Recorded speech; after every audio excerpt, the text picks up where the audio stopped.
I don't think that the pivot is towards the banks specifically. Our view is that we're in the midst of an economic recovery, and as such, stocks broadly are going to move up, and some markets, namely the US, are going to make new highs in the next 12 months.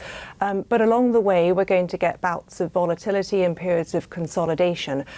We think people should be using those periods of consolidation to add to cyclical exposures. Banks and financials don't expressly feature within our view of the cyclical exposures one should be adding. And we're still great advocates of structural growth. So we've spoken a lot about digital transformation, healthcare innovation. They're still parts of the market we like. But when we look at what's happened so far this year with the COVID pandemic and trends that have been accelerated, durable trends that have been accelerated, we think that there are some very interesting tipping points in markets, inflection points that come together that means new trends are emerging, and it's these trends that we want to invest in. A lot of them actually have an environmental focus, and we think markets are going to price that more aggressively in the year ahead. So not so much financials, but certainly cyclicals. What's your perspective on how those would do in an environment that is increasingly inflationary?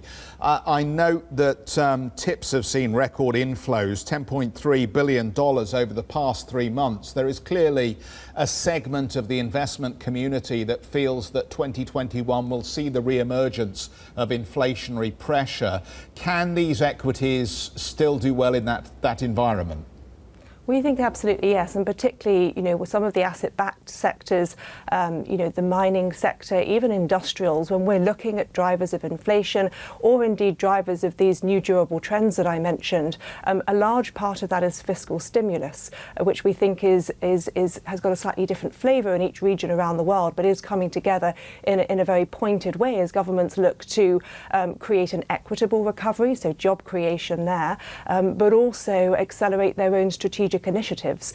So this to us is going to drive outsized earnings for some parts of global equities, could also add to some of those inflationary forces, but ultimately, as I mentioned, in the cyclical part of the market that generally has underperformed since the March 2020 lows in equity markets, we think that's the part of the market that people should be adding to more for the year ahead.